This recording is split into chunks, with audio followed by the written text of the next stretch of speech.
जिस विरोध की आवाज को दबाने का ठेका गोदी मीडिया को दी गई है, जो आवाज लोगों को नजर ना आए, उसके बाद अगर ये चुनाव जीत जाते हैं तो आपकी आवाज की क्या महत्व और क्या वैल्यू रहेगी इस दिल्ली में पैसा खर्च करके बैठे हुए। मैं यही एक मंत्री जो 2 दिन के लिए मंत्री बने, वो 2 दिन के लिए क्या 2 घंटे के लिए अगर मंत्री बन गया वो, तो उसकी पेंशन ताउम्र फिक्स होती है, वो कौन सा कंट्रीब्यूट करता है। इन्होंने एक सवाल बड़ा अच्छा बोला, लेकिन एक बार बताइए कि जिस आदमी ने जिस शख्सियत ने प्राइवेट नौकरी करके अपनी खून जलाई, अपनी जवानी जला दी उस प्राइवेट नौकरी में, दिन रात एक करके अपने तनख्वाह के पैसे से जमा किया, और वो अपने पेंशन के लिए आज रामलीला में। आप इस गलफत में मत रहिए कि ईवीएम पहले ईवीएम के लिए एक वो बनाया, साइकेट्रिक्स एक सिस्टम बनाया जाएगा कि लोगों पूरे देश के अंदर लोगों को एक भ्रम फैलाया जाता है। 5 किलो राशन जो दिया जा रहा है, ये वर्ल्ड बैंक का स्कीम है जो 55 लाख करोड़ का देश पे कर्जा था 2014 तक। 2024 में पार्लियामेंट का चुनाव हो रहा है। ये डेफिनेटली अगर प्रधानमंत्री हमको कोरे आश्वासन दे रहे हैं, उसका जो हम बदला हम इसको कहेंगे, हम निश्चित 2024 में इनको सबक सिखाएंगे। ये हम अगला कदम होगा। 2024 में सबक सिखाएंगे। क्या 2024 में ये इस लायक बचने दिया जाएगा इनको कि सबक सिखा दिया जाए? क्योंकि अगर कर्ज चुकाएगा कौन? ये मंत्री नेता तो बदल जाएंगे। 1 मिनट, ये मंत्री नेता तो बदल जाएंगे, कर्ज हमारे आपके ऊपर होगा, जो आप 100 का पेट्रोल 200 में भी खरीदेंगे अगली सरकार में। कर्ज हम ही तारेंगे, कर्ज हमारे ऊपर बोझ है। और इसका त्यागने से कितने लोग ऐसे हुए जो कई सालों तक आमरण अनशन पे बैठे रहे? हुआ क्या? एक आमरण अनशन जहां पे आप खड़े हैं वो भी करने बैठे थे, याद आ जाएगा नाम, मैं क्या बताऊं आपको। हुआ क्या? सवाल यह है कि आपको लड़ना पड़ेगा। आमरण अनशन में प्राण त्याग के क्या मिलेगा? ठीक है, ऐसा क्या? जब सरकार जीत जाती है तो यकीन मानिए कि इतना उनको कॉन्फिडेंस लेवल हाई हो चुका है कि ये कितना भी चिल्ला लें या इन जैसे जनता रोड पे चिल्लाते रहें, जीत तो हमें मिलेगी ही। और जब ये अहंकार आ जाता है किसी में, तो वो सत्ता तानाशाही की ओर बढ़ जाती है, और सत्ता ये शायद तानाशाही की तरफ बढ़ चुकी है। क्योंकि इस देश में हमारे जो अलग अलग तबके के राज्य के लोग हैं, प्राइवेट एम्प्लॉयर हैं, पता नहीं कहां से पैसा लेके यहां तक पहुंचे होंगे, लेकिन इनको दिखाने वाला कोई नहीं है, क्योंकि मीडिया को सिर्फ सरकार के प्रचार तंत्र में तब्दील कर दिया गया। दोस्तों नमस्कार, ये जो बैठे हुए हैं आप देख रहे हैं रामलीला मैदान में, ये सब प्राइवेट एम्प्लॉयर हैं। किसी ने 30 साल, किसी ने 40 साल काम किया है। और EPS 95 जो एम्प्लॉय पेंशन स्कीम है, उसके तहत जो इनको पेंशन मिल रही है, यानी कि ज़िंदगी भर जो इन्हें पेंशन के लिए पैसे कटवाए, उसके बाद जो इनको पेंशन मिल रही है, बिल्कुल नगण्य है कह सकता हूं। किसी को 2000, किसी को 3000 रुपये पेंशन मिल रहे हैं। अलग अलग राज्यों से लोग आए हैं और ये लोग बैठे हुए यहाँ पे सरकार से एक ही मांग कर रहे हैं कि मिनिमम जो पेंशन है इनकी 7500 रुपये की जाए, 7500 रुपये की जाए, और भी 2-3 मांगे इन्होंने रखी है। मेडिकल फैसिलिटी की बात हो, ये सब बात हो। और आप देख सकते हैं कि यहाँ पे जो लोग बैठे हुए अलग अलग राज्यों के हैं। तो हमारे साथ जो अभी लोग बैठे हुए, ये खासकर यूपी से आए हैं। कहाँ से आए आप? मैं गोविंद सिंह, लखनऊ से, यूपी, उत्तर प्रदेश। तो लगातार आप लोग प्रोटेस्ट कर रहे हैं EPS 95 के संशोधन के लिए। मिनिमम 7500 सैलरी मांग रहे हैं, फैमिली के लिए इंश्योरेंस की पॉलिसी मांग रहे हैं। आई एम राइट, यही मांग रहे हैं ना आप? बिल्कुल। लेकिन इस पे ध्यान कौन दे रहा है? हो क्या रहा है इससे? आप पहले भी करते आए। हाँ अरविंद जी, आपका बहुत बहुत धन्यवाद। आप हमको बराबर कवरअप दे रहे हैं EPS 95 को। हमारी मांग 7500, ये बड़ी मांग नहीं, क्योंकि हम अपने कंट्रीब्यूशन से मांग रहे हैं। आप जो धन्ना सेठू को पैसा दे रहे हैं, वो आप फ्री में दान में दे रहे हैं और उनको जो है कंपनसेशन दे रहे हैं, लेकिन हम हमारे पैसे में से कंट्रीब्यूट जो है उसका इंटरेस्ट जो बनता है वो मांग रहे हैं। वो कोई बड़ा अमाउंट नहीं है। आप 5 किलो राशन 80 करोड़ लोगों को दे रहे हैं, तो उसमें 1000 रुपया पर व्यक्ति को आपका मंथली जा रहा है। हमको ये 7500 रुपये दीजिए, तो ये 1000 रुपये मंथली हम इसको छोड़ देंगे, आपसे राशन नहीं लेंगे। तो ये 7 करोड़ लोग हैं पूरे भारत में। तो 7 करोड़ लोगों से यदि आप कैलकुलेट करेंगे 1000 रुपये प्रति व्यक्ति, तो लगभग कितना होगा, अभी मैं कैलकुलेट नहीं कर पाया। एक मिनट रुको, आपने कहा कि 5 किलो राशन जो आप 80 करोड़ लोगों को दे रहे हैं, कौन दे रहा है? अपने घर से, आपके पैसे से दे रहे हैं? नहीं, आप पहले समझिए। 5 किलो राशन जो दिया जा रहा है, ये वर्ल्ड बैंक का स्कीम है जो 55 लाख करोड़ का देश पे कर्जा था 2014 तक। आज के वक्त में 1,60,000 करोड़ क्रॉस हो गया। ठीक बात है, ये 160 करोड़ क्रॉस हो गया 55 लाख करोड़ का। आपका डाटा ठीक है। तो वो पैसे आपके किसी जनता के पैसे से नहीं दिए जा रहे हैं, वो अलग से कर्ज लिए जा रहे हैं। और जो कर्ज आपको चुकाना है, हमको चुकाना है, आपके बच्चों को चुकाना है। पूरा देश इस कर्ज से ही चल रहा है। जो ये बोल रहे हैं हम सब्सिडी दे रहे हैं, और ये भी राजस्थान में और छत्तीसगढ़ में इन्होंने मैं 450 रुपये में सिलेंडर दूंगा बोला, ये सब कर्ज से ही बांटा जा रहा है। इनके जेब में कुछ नहीं, इनकी कहीं से कमाई नहीं है। कर्ज चुकाएगा कौन?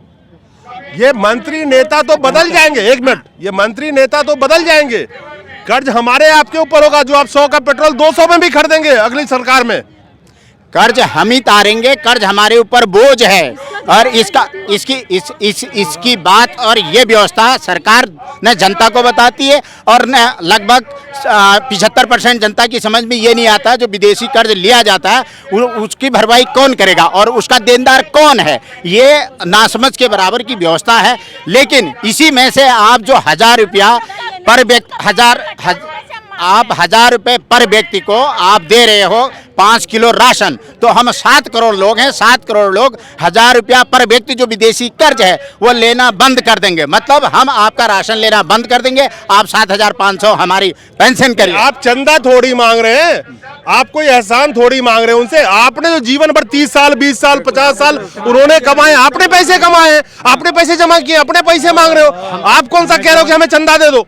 हम चंदा नहीं मांग रहे, हम अपने कंट्रीब्यूशन से ही मांग रहे हैं। लेकिन आप जो कर्ज लेकर के 80 करोड़ लोगों को बांट रहे हो, उसमें से 7 करोड़ लोग आपको वो भी छोड़ दे रहे हैं कि आप किसी और को बांट लो, किसी और तरीके से बांट लो। हमारा उसमें कोई सुझाव और इंटरफेरेंस नहीं है। हमारा सिर्फ सुझाव ये है कि 7500 आप हमारे कंट्रीब्यूशन में से आप हमको दीजिए, और आपका चुनाव होने वाला, आप इस गलफत में मत रहिए कि ईवीएम, पहले ईवीएम के लिए एक वो बनाया, साइकेट्रिक एक सिस्टम बनाया जाएगा कि लोगों पूरे देश के अंदर लोगों को एक भ्रम फैलाया जाता है कि ये जीत रहा है, ये हार रहा है, ये जीत रहा है, ये हार रहा है। जब एक पूरा परसेप्शन दे दिया जाता है तब वोटिंग आप ऐसे करवाते हो। आपका ऑब्जर्वर जो राष्ट्रीय स्तर से जाता है IAS, वो आपका है, जिला अधिकारी आपका है, दस्तखत जिला अधिकारी और गिनवाने की जरूरत नहीं है महाराज, सारा अमला जमला आप ही का है। सवाल ये है कि आज के वक्त में जब 3 राज्य यही मोदी सरकार जीत गई है, इतना विरोध के बाद जिस विरोध की आवाज को दबाने का ठेका गोदी मीडिया को दी गई है, जो आवाज लोगों को नजर ना आए, उसके बाद अगर ये चुनाव जीत जाते हैं तो आपकी आवाज की क्या महत्व और क्या वैल्यू रहेगी इस दिल्ली में पैसा खर्च करके बैठे हुए? मैं यही बताना चाह रहा हूं, सिविल सोसाइटी आपने खत्म कर दी, आपने सोशलिज्म खत्म कर दिया, आपने डेमोक्रेसी खत्म कर दी, आपने न्यायालय खत्म कर दिया, आपने पुलिस प्रशासन खत्म कर दिया, आपने चुनाव आयोग खत्म कर दिया। आप देश में क्या चलाना चाहते हो, देश कैसे चलेगा आगे, आप देश को क्या बताना चाह रहे हो, किसी को पता नहीं है। तो इसलिए आप इतने लोगों को आप पेंशन के रूप में, हमारी जो मांग है, हम 1000 रुपये पेंशन मिलती, लखनऊ से मैं यहाँ पैदल आया हूँगा तभी यहाँ पहुँचा हूँगा, 1000 रुपये में तो कोई टिकट है नहीं आने जाने का।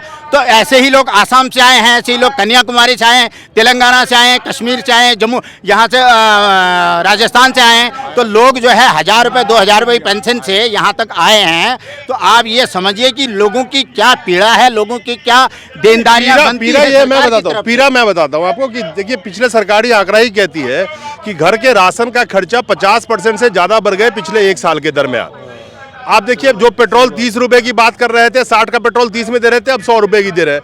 खर्चा तो सब लोगों का बढ़ गया, क्या लोगों की आमदनी बढ़ी? महज 2000 रुपए पेंशन, 3000 रुपए पेंशन किसी को मिल रहा हो, उसमें घर कैसे चलाएगा? आपसे पूछ रहा हूँ, कैसे घर चलाएगा? मैं कुछ बातें इस प्रकार से कहना चाहता हूँ कि हम लोग 75 लाख पेंशनर्स इस देश में हैं, और हम लोगों ने अपना अंशदान कटवाया है ताकि हमारा बुढ़ापा सुरक्षित हो सके।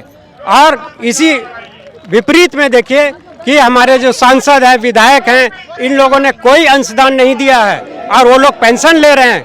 वो किस बात की पेंशन ले रहे हैं? वो किसके पैसे से अपना पेंशन ये उठा रहे हैं? ये समाज के खिलाफ एक घोर अन्याय है।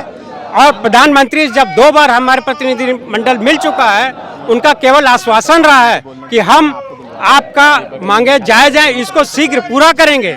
लेकिन 2 साल हो गए, अभी तक कोई एक भी वादा उन्होंने पूरा नहीं किया। और यही मात्र इनके मंत्रिमंडल जो श्रम मंत्री माननीय भूपेंद्र यादव जी, उनका भी एक ही जवाब है, जैसे माननीय प्रधानमंत्री जी बोलते हैं कि हम आपका काम शीघ्र करेंगे, वो शीघ्र कभी नहीं आ रहा है। और अब हम लोगों ने यह निर्णय बना लिया है कि अगला कदम इससे और कठोर होगा जिसमें आमरण अनशन होगा हमारा अगला कदम।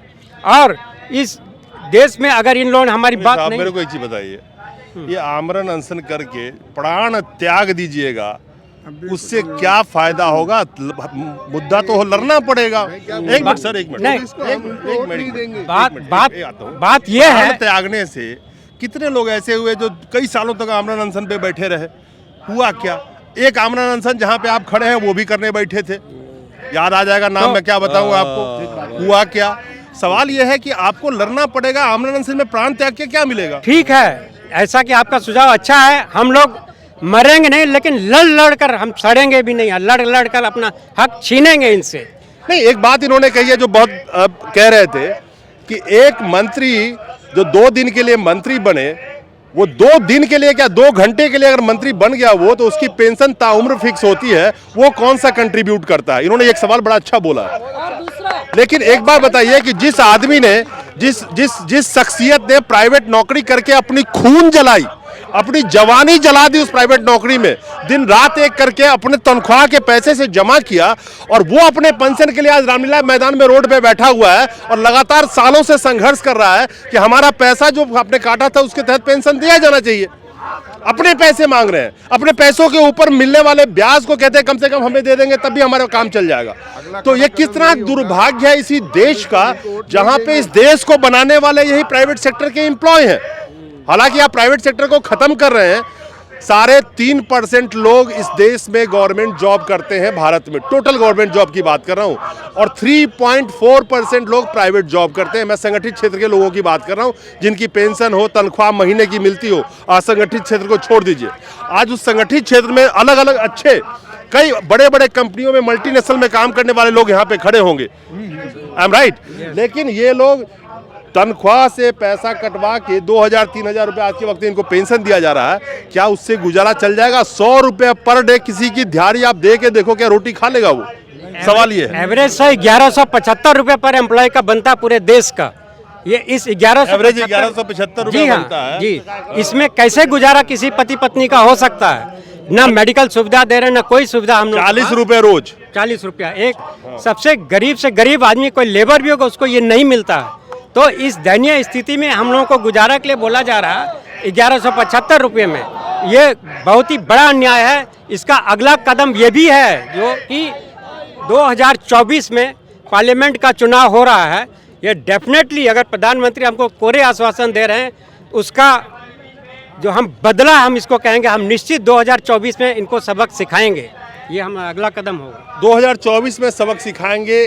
क्या 2024 में ये इस लायक बचने दिया जाएगा इनको कि सबक सिखा दिया जाए? क्योंकि अगर सबक सिखाने की बात हो तो 3 राज्यों की जो चुनाव खत्म हुए, हम ही लोग थे जो दिखा रहे थे लोगों को। कई ओल्ड पेंशन वाले थे, कई न्यू पेंशन वाले थे, कई OROP वाले थे, कहते थे उखाड़ फेंकेंगे। लेकिन जब सरकार जीत जाती है तो यकीन मानिए कि इतना उनको कॉन्फिडेंस लेवल हाई हो चुका है कि ये कितना भी चिल्ला लें या इन जैसे जनता रोड पे चिल्लाते रहें, जीत तो हमें मिलेगी ही। और जब ये अहंकार आ जाता है किसी में, तो वो सत्ता तानाशाही की ओर बढ़ जाती है, और सत्ता ये शायद तानाशाही की तरफ बढ़ चुकी है। क्योंकि इस देश में हमारे जो अलग अलग तबके के राज्य के लोग हैं, प्राइवेट एम्प्लॉय रहे, पता नहीं कहां से पैसा लेके यहां तक पहुंचे होंगे, लेकिन इनको दिखाने वाला कोई नहीं है, क्योंकि मीडिया को सिर्फ सरकार के प्रचार तंत्र में तब्दील कर दिया गया है। सोचिएगा आप भी। नमस्कार।